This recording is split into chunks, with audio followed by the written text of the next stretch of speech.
advancement in student learning. Our presenters are Kelson Gorje Sherpa, me myself Ashok Gupta, Purva Sherpa, Nima Mamuchu Sherpa. Here are our introduction. As we know, technology has done tremendous job in almost all sectors. It has also a great impact on education or learning. Nowadays, we can observe that how technology is enhancing in student learning or in any other sector. Due to technology, learning has been so easy and qualitative.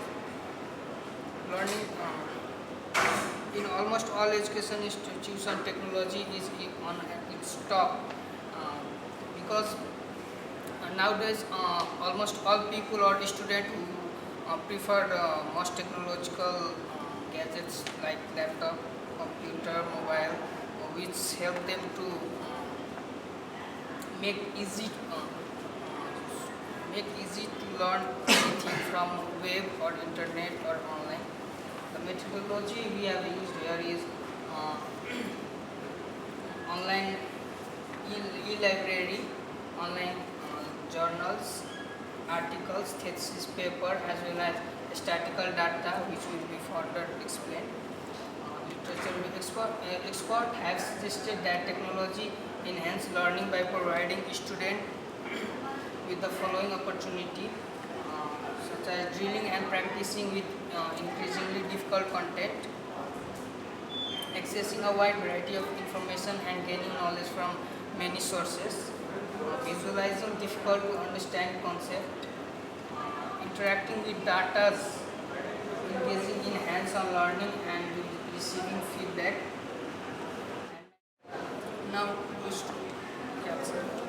moving on, I'm going to explain you about the graphs. Technology has a huge impact on everyone's life. Technology has profound effect in the education sector, with which the education sector has reached to new heights. As the graph depicts, the school-going children is using technology in everyday school activities. And this graph shows how students are using the technology sector in this. The green color shows technology being used in the kindergarten sections, and technology is being used mostly from class 9 to 12. Use of MySpace for collaborations, access ratios, and mostly is used for taking online tests, using online textbooks, taking online classes. And this graph shows the green 8.5% of the people think that it has a positive effect, and this light green shows 20% of the people think it is relatively positive.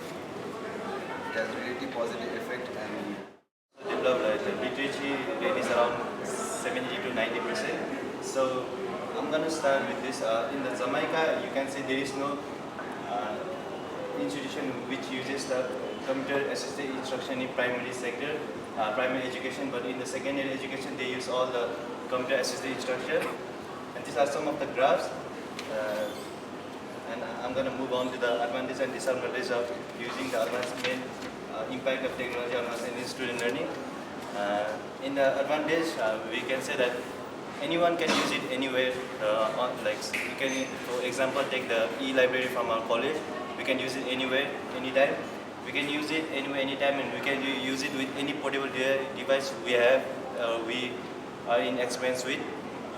And so another thing is that nowadays there are lots of educational apps like where we can do some group work. Even in the conference like Skype, we can do a conference group work where like we can develop a teamwork and education, and these are some of the impact that has done well in the technology.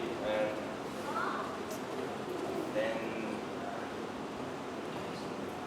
I'm gonna say like nowhere, like in some places there cannot be internet, and in some portable device we cannot use all the apps we want to, because for example, in iPhone I cannot use some of the Android apps, and in the Android I cannot use some of the iOS apps.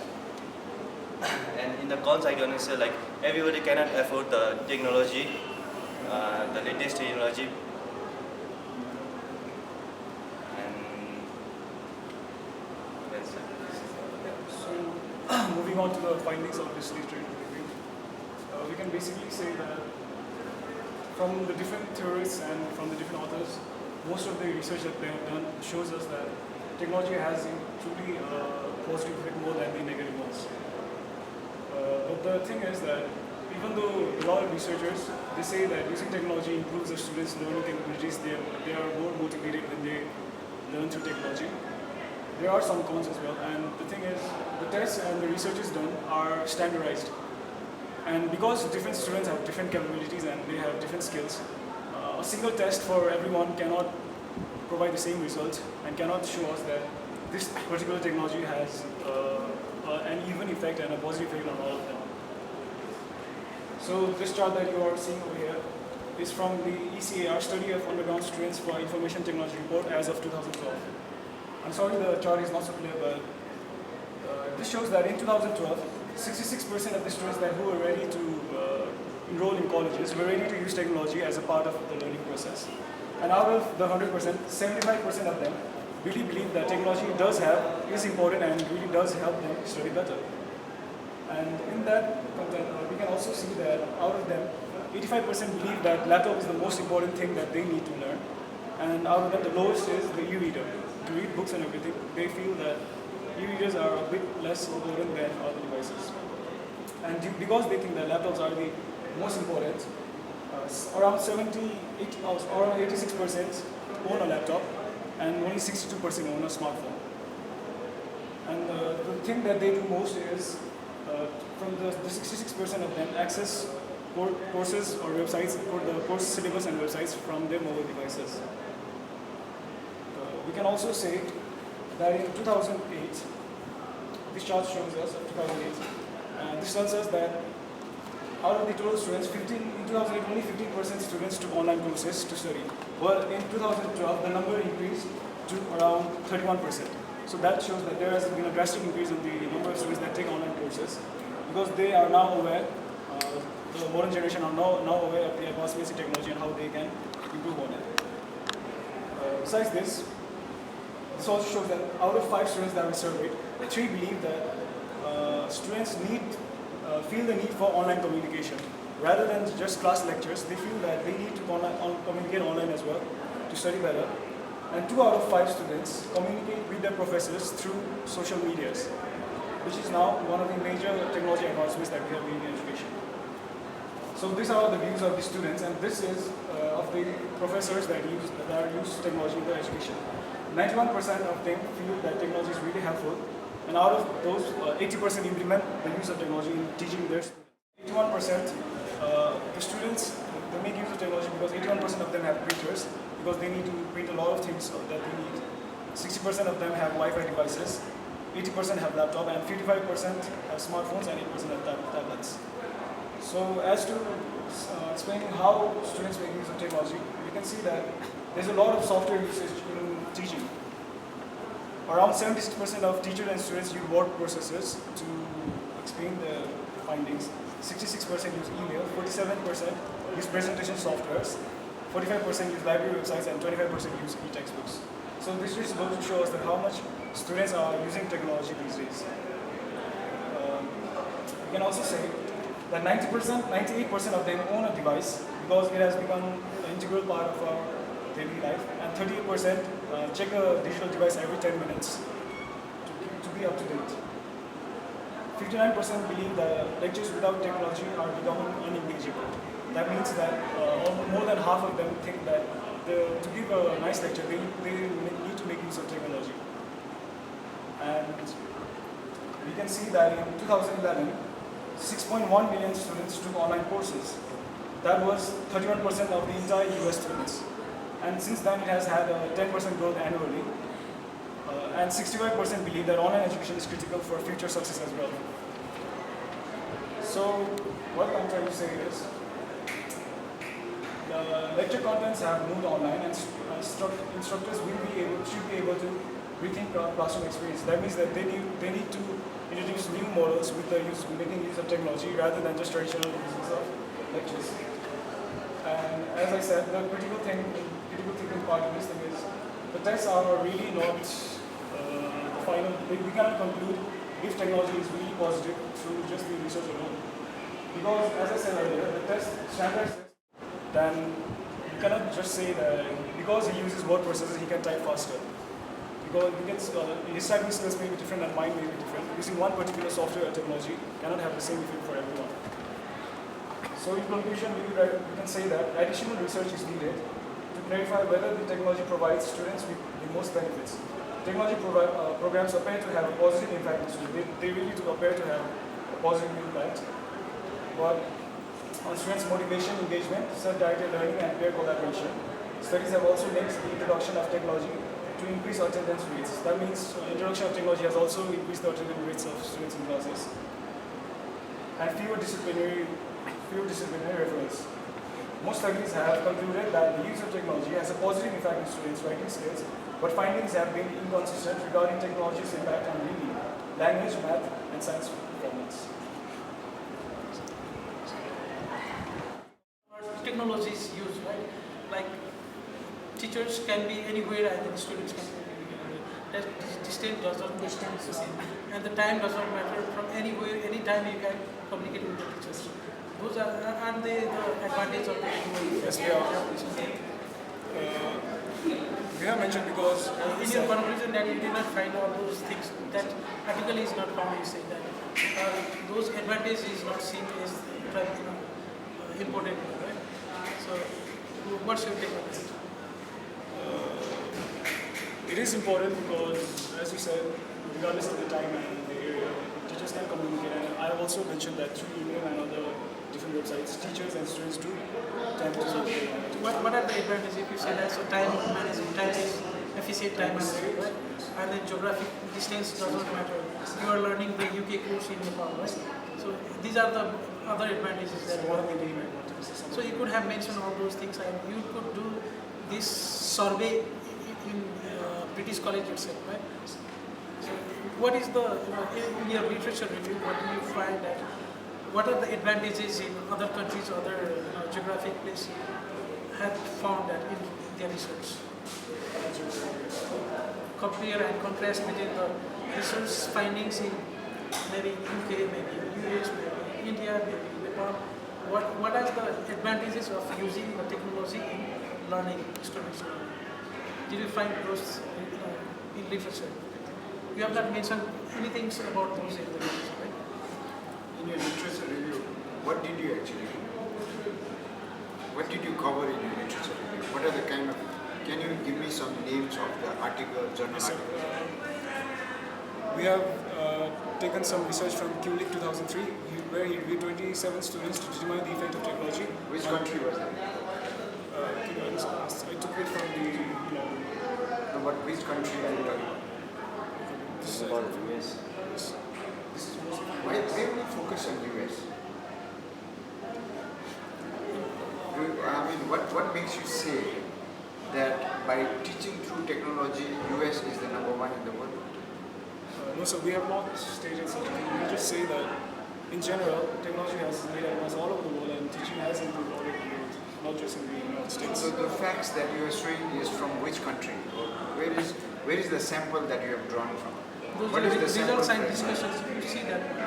So he's asking that. Where is it from? Where is it from? This is it's from the ECR report. It's from the US as of 2000. Did you check on any other country like Finland?